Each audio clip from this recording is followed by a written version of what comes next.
All students of class 9th। आपकी chemistry का 2 से 3 क्लास हुआ है। आप नोट्स भी बना लिए होंगे।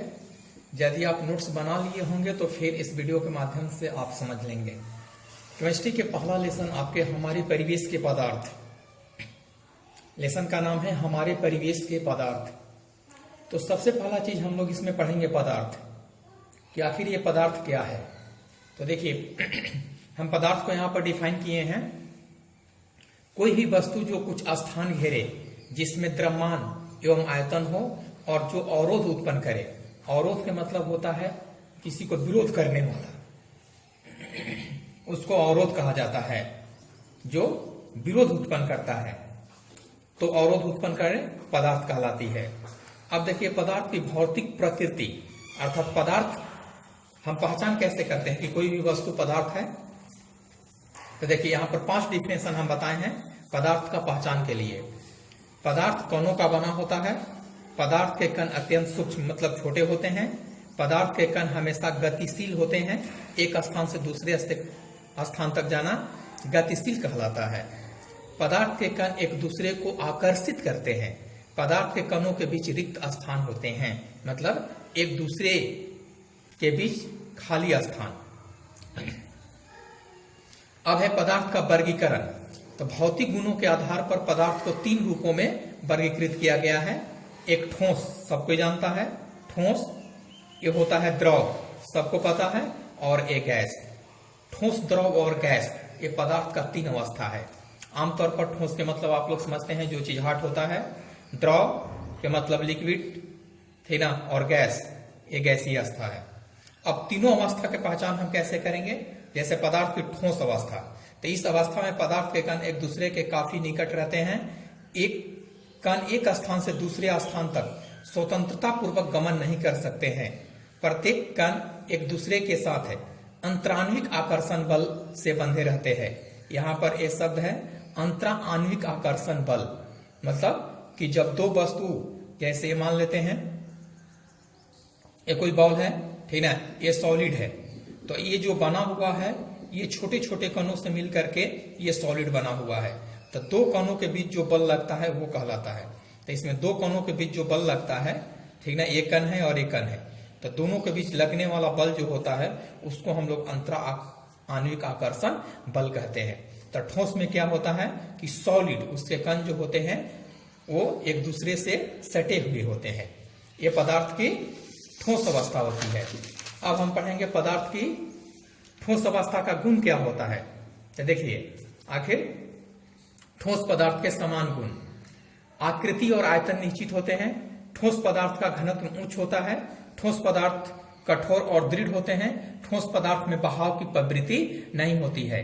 ठोस पदार्थ आकृति और आयतन, जैसे एक कलम जो हम रखे हैं ये ठोस है, मेरे पास है या आप लोगों के पास चला जाएगा, इसकी आकृति वही होगी, आयतन वही होगा, ठीक ना, इसका घनत्व वही होगा, ठीक ना, कठोर है, मजबूत है, और एक जगह से बहाव, बहाव के मतलब होता है, ठीक ना, एक जगह से दूसरे जगह स्वतः चला जाना। तो ऐसा नहीं है कि इस कलम को हम यदि इसको स्थिर कर देते हैं तो ये दूसरे जगह चला जाएगा, ऐसा नहीं है।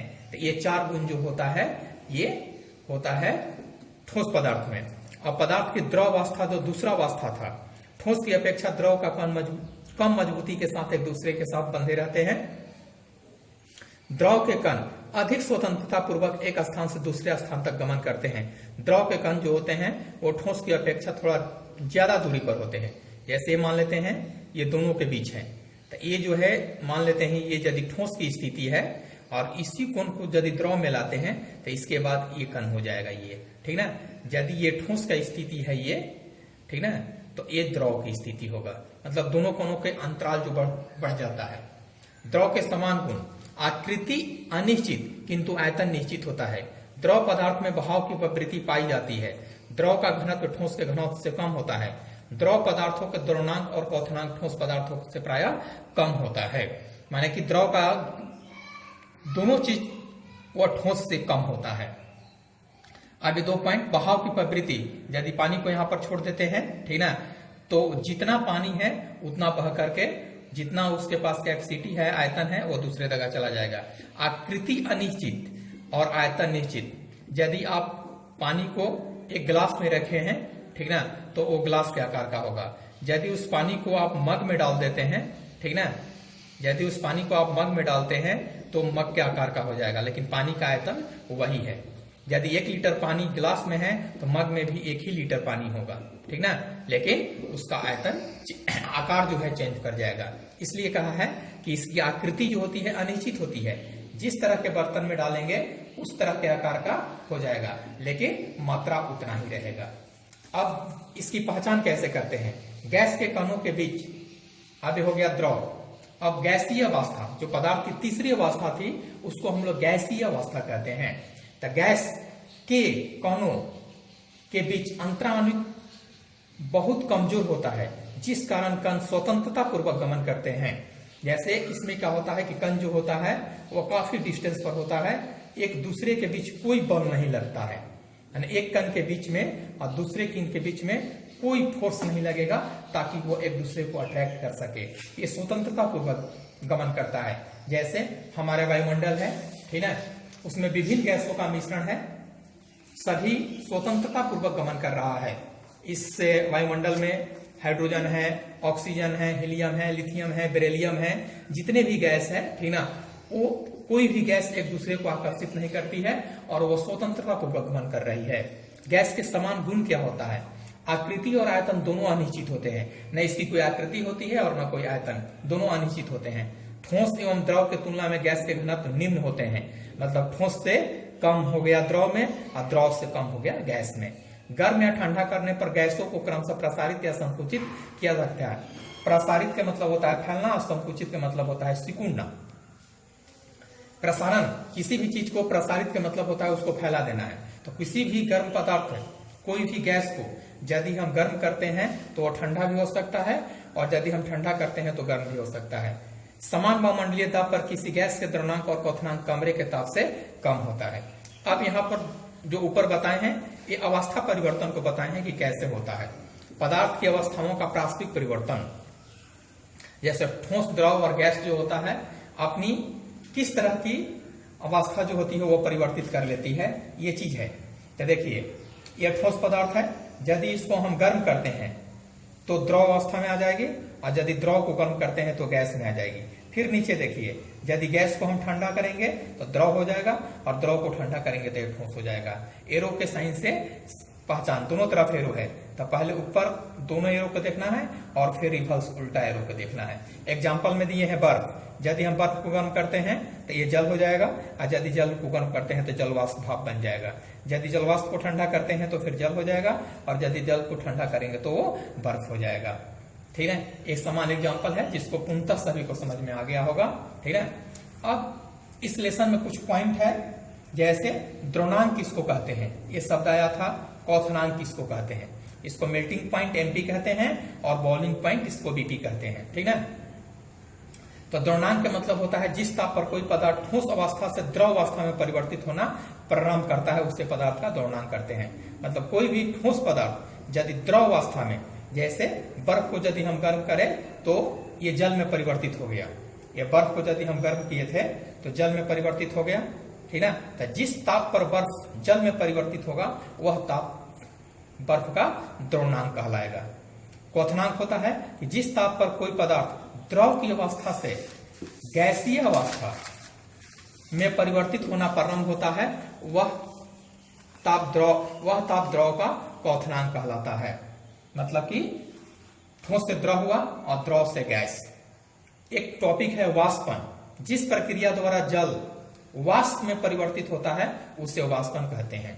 जिस प्रक्रिया द्वारा जल, माने कोई भी द्रव, जल के मतलब जल ही नहीं द्रव भी लिखा हुआ है, वाष्प में परिवर्तित होता है, मतलब गर्म करने के बाद वो भाप बन जाता है तो वो वाष्पन कहलाता है।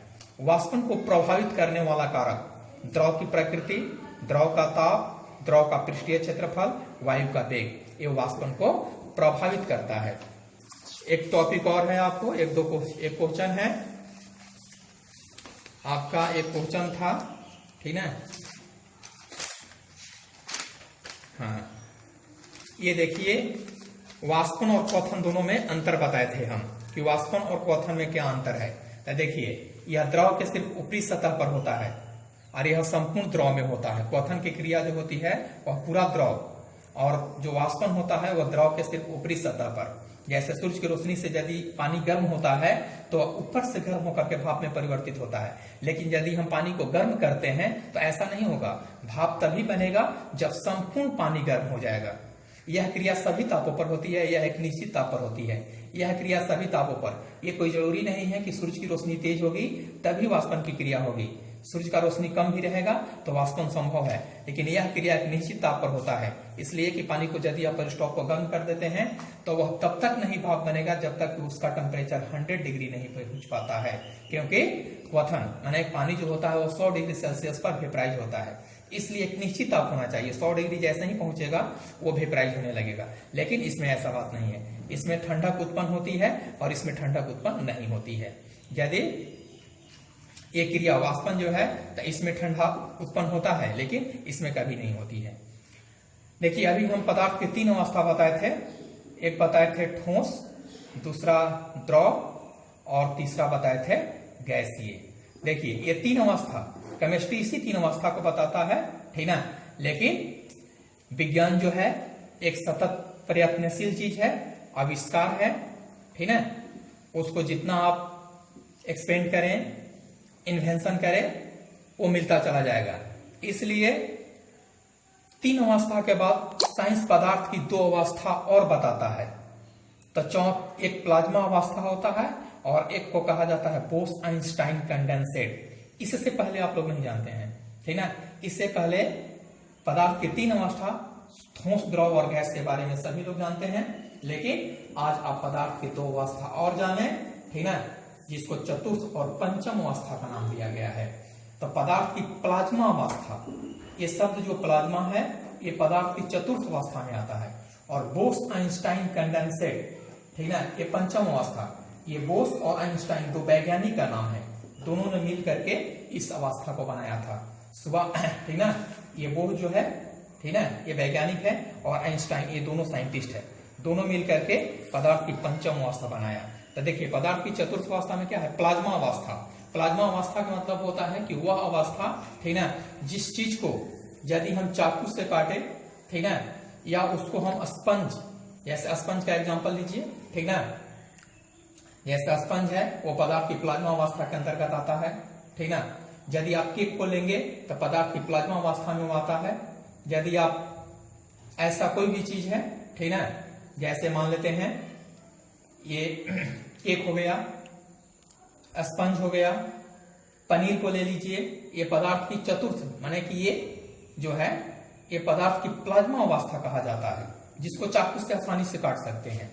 तो वही कह रहा, प्लाज्मा अवस्था अब तक ज्ञात 3 अवस्थाओं में से किसी के साथ समानता नहीं रखती है, इसलिए इसे पदार्थ की चतुर्थ अवस्था कहते हैं। प्लाज्मा अवस्था में पदार्थ अत्यधिक आयनित गैस के रूप में रहता है। इसमें पदार्थ के कण अति ऊर्जवान और अत्यधिक उत्तेजित अवस्था में रहता है, ठीक ना।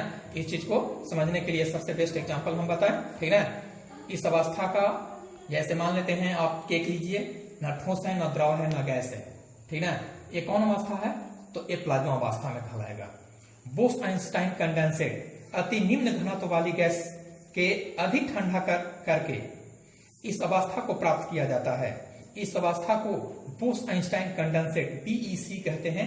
इस अवस्था को पदार्थ की पंचम अवस्था कहते हैं। इसके बारे में जो पढ़ना है वो आप आगे क्लासेस में पढ़ेंगे। इसके बारे में क्या घटना घटती है, क्या होती है, ठीक ना, ये नहीं बताया गया है अभी तक, ठीक ना। लेकिन आपको ये जानकारी होनी चाहिए कि पदार्थ के 3 अवस्था के बाद हम 2 अवस्था और जाने, ठीक ना, पदार्थ की प्लाज्मा अवस्था और बोस-आइंस्टाइन कंडेंसेट, ठीक ना। ये पंचम अवस्था है। एक क्वेश्चन और है आपके पास, एक क्वेश्चन था कि 273 केल्विन पर बर्फ को ठंडा करने पर, 273 केल्विन पर बर्फ को ठंडा करने पर तथा जल को उसी तापमान पर ठंडा करने पर शीतलता का अधिक प्रभाव क्यों होता है। 273 केल्विन पर बर्फ को ठंडा करने पर तथा जल को उसी तापमान पर ठंडा करने पर शीतलता का अधिक प्रभाव क्यों होता है। लिखा है कि 273 केल्विन पर जल के कणों की अपेक्षा बर्फ के कणों की ऊर्जा कम पाई जाती है, ठीक है। यहाँ पर एनर्जी के कारण होता है। ये शब्द जो है एनर्जी, यही कारण है कि एक ही ताप पर रहते हुए बर्फ पानी की अपेक्षा अधिक ठंडक पहुंचाता है। बर्फ जो होता है 273 केल्विन पर बर्फ को ठंडा करने पर तथा जल को उसी ताप पर ठंडा करने पर शीतलता का अधिक प्रभाव क्यों होता है? तो ऊर्जा के कारण। जैसे 273 केल्विन पर जल के कणों की अपेक्षा बर्फ के कणों की ऊर्जा कम पाई जाती है, ठीक है। तो बर्फ में ऊर्जा जो होती है वह कम पाई जाती है, तो ऊर्जा के कारण ठंडा जो है वह अधिक कम होता है, ठंडा अधिक होता है, सॉरी ठंडा अधिक होता है। अब एक क्लास और है, ठीक है, आपको वेडनेसडे को ये लेसन खत्म हो जाएगी, ठीक है। कल क्लास हो सकता है कि छुट्टी रहे, यानी संडे है तो छुट्टी ही रहेगा, ताकि आप पिछला मेंटेन कर लीजिएगा। जो भी छूटा हुआ है किसी स्टूडेंट को वो सब मेंटेन कर लीजिएगा। और आपके क्लास में किसी भी बच्चे को यदि ये चीज नहीं मालूम है कि हमारी पढ़ाई चल रही है तो आप उसको खबर कर देंगे या उसको लिंक करने का प्रयास